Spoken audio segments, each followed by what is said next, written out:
ಸಂಚಾರ ಯೂಟ್ಯೂಬ್ ಚಾನಲ್ಗೆ ಸ್ವಾಗತ ಸುಸ್ವಾಗತ. ಮೋದಿ ಆಡಳಿತದ 10 ವರ್ಷದ ಸಾಧನೆ ಏನು ಅಂತ ಕೇಳುವವರಿಗೆ ಇಲ್ಲಿದೆ ಉತ್ತರ ನೋಡಿ. ಹೋಗೋಣ ಬನ್ನಿ. ಸರ್ಕಾರದ ರಾಮ ಮಂದಿರ. ಟೆಂಟ್ನಿಂದ ಭವ್ಯ ಮಂದಿರದಲ್ಲಿ ರಾಮಲಲ್ಲ ವಿರಾಜಮಾನ. ಪ್ರಧಾನಿಯವರಿಂದ ಪ್ರಾಣ ಪ್ರತಿಷ್ಠಾಪನೆ. ಕಾಶ್ಮೀರದಲ್ಲಿ ಆರ್ಟಿಕಲ್ 370 ಮತ್ತು 35A ರದ್ದು. ದಶಕಗಳ ಭಯೋತ್ಪಾದನೆ ಚಟುವಟಿಕೆ ಅಂತ್ಯ ಮತ್ತು ಶಾಂತಿ ಸ್ಥಾಪನೆ. ದೇಶಾದ್ಯಂತ ಪೌರತ್ವ ತಿದ್ದುಪಡಿ ಕಾಯಿದೆ CAA ಜಾರಿ. ಪಾಕಿಸ್ತಾನ, ಅಫ್ಘಾನಿಸ್ತಾನ, ಬಾಂಗ್ಲಾದೇಶದ ಧಾರ್ಮಿಕ ಅಲ್ಪಸಂಖ್ಯಾತರಿಗೆ ಭಾರತ ಪೌರತ್ವ. ಭಯೋತ್ಪಾದನೆಯ ನಿಗ್ರಹಕ್ಕಾಗಿ 2 ಬಾರಿ ಪಾಕಿಸ್ತಾನದ ಮೇಲೆ ಸರ್ಜಿಕಲ್ ದಾಳಿ. ಅತ್ಯಂತ ಯಶಸ್ವಿ ವಿದೇಶಾಂಗ ನೀತಿ ಮೂಲಕ ಅಂತಾರಾಷ್ಟ್ರೀಯ ಒತ್ತಡ ಹೇರಲು ಯಶಸ್ವಿ. ಧಾರ್ಮಿಕತೆಯ ಪುನರುತ್ಥಾನ. ಶ್ರೀ ಕಾಶಿ ವಿಶ್ವನಾಥ ಕಾರಿಡಾರ್ ಮತ್ತು ಉಜ್ಜಯಿನಿ ಮಹಾಕಾಲ ಕಾರಿಡಾರ್ಗಳ ಮೂಲಕ ಮಂದಿರ ಪ್ರದೇಶಗಳ ಅಭಿವೃದ್ಧಿ. ಕೇದಾರ, ಉತ್ತರಾಖಂಡ ಪ್ರಮುಖ ದೇವಾಲಯಗಳನ್ನು ಸಂಪರ್ಕಿಸಲು ರಸ್ತೆ ನಿರ್ಮಾಣ.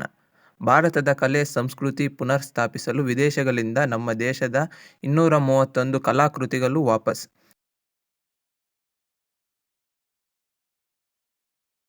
ಇನ್ನು ರೈತರಿಗೆ ಏನು ಮಾಡಿದ್ದಾರೆ ಎಂದು ನೋಡೋಣ ಬನ್ನಿ.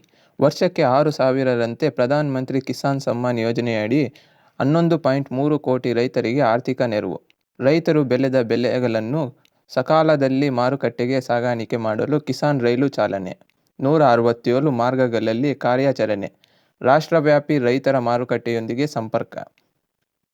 ಇನ್ನು ಆರ್ಥಿಕತೆಯಲ್ಲಿ ಸದೃಢತೆ. ತೆರಿಗೆಯಲ್ಲಿ ಬಹುದೊಡ್ಡ ಸುಧಾರಣೆ. ಸರಕು ಮತ್ತು ಸೇವೆಗಳ ಪೂರೈಕೆಯಲ್ಲಿ ಒಂದು ರಾಷ್ಟ್ರ, ಒಂದು ಮಾರುಕಟ್ಟೆ, ಒಂದು ತೆರಿಗೆ ಜಾರಿ.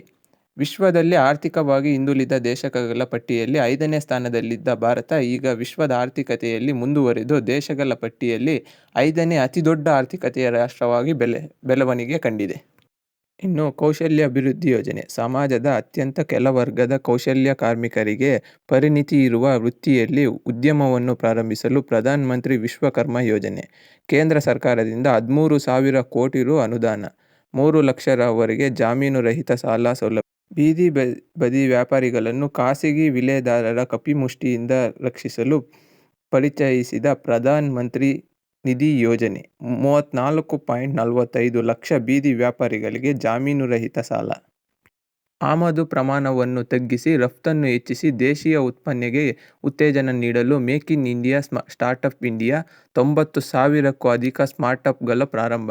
ದೇಶದ ಯುವಕರಿಗೆ ಉದ್ಯಮಾಧಾರಿತ ತರಬೇತಿ ನೀಡುವ ಪ್ರಧಾನ ಮಂತ್ರಿ ಕೌಶಲ್ಯ ವಿಕಾಸ ಯೋಜನೆ. 1.37 ಕೋಟಿ ಜನರಿಗೆ ತರಬೇತಿ. ಇನ್ನು ಮೂಲಭೂತ ಸೌಕರ್ಯ. 2013ರಿಂದ 14ರಲ್ಲಿ ಪ್ರತಿದಿನ 17 ಕಿಲೋಮೀಟರ್ನಷ್ಟು ನಿರ್ಮಾಣವಾಗುತ್ತಿದ್ದ ರಾಷ್ಟ್ರೀಯ ಹೆದ್ದಾರಿ ಪ್ರಸ್ತುತ ಪ್ರತಿದಿನಕ್ಕೆ 37 ಕಿಲೋಮೀಟರ್ಗೆ ಹೆಚ್ಚಳ. ದೇಶದ ಬಂದರು ಪ್ರದೇಶಗಳ ಸಮಗ್ರವಾದ ಸಂಪರ್ಕ ದೃಷ್ಟಿಯಿಂದ ರಸ್ತೆ ಸಾರಿಗೆ ಸೇರಿದಂತೆ ಮೂಲಭೂತ ಸೌಕರ್ಯಗಳ ಅಭಿವೃದ್ಧಿಗೆ 99,000 ಕೋಟಿ ಸಾಗರ ಮಾಲೆ ಯೋಜನೆ. ಬಂದರುಗಳಿಗೆ ರೈಲ್ವೆ ಸಂಪರ್ಕ ಕಲ್ಪಿಸುವ ನಿಟ್ಟಿನಲ್ಲಿ 238 ಕಿಲೋಮೀಟರ್ ಉದ್ದದ 6 ಪ್ರಮುಖ ರೈಲು ಯೋಜನೆಗಳಿಗೆ 3,075 ಕೋಟಿ ರು ವೆಚ್ಚದಲ್ಲಿ ಅನುಮೋದನೆ. 20ಕ್ಕೂ ಹೆಚ್ಚು ನಗರಗಳಿಗೆ ಮೆಟ್ರೋ ವಿಸ್ತರಣೆ. ಹೊಗೆ ಮುಕ್ತ ಮನೆ, ಆರೋಗ್ಯ ಯುಕ್ತ ಜೀವನಕ್ಕಾಗಿ 9.6 ಕೋಟಿ ಮನೆಗಳಿಗೆ ಉಚಿತ LPG ಸಂಪರ್ಕ ಕಲ್ಪಿಸುವ ಪ್ರಧಾನ ಮಂತ್ರಿ ಉಜ್ವಲ ಯೋಜನಾ. ಇನ್ನು ಬೇಟಿ ಬಚಾವೋ ಬೇಟಿ ಪಢಾವೋ ಅಭಿಯಾನದಡಿ ಹೆಣ್ಣುಮಕ್ಕಳು ವಿದ್ಯಾಭ್ಯಾಸ, ರಕ್ಷಣೆ ಮತ್ತು ಉತ್ತಮ ಭವಿಷ್ಯಕ್ಕಾಗಿ ಅವರ ಹೆಸರಿನಲ್ಲಿ ಠೇವಣಿ ಇಡುವ ಪ್ರಧಾನ ಮಂತ್ರಿ ಸುಕನ್ಯಾ ಸಮೃದ್ಧಿ ಯೋಜನೆ.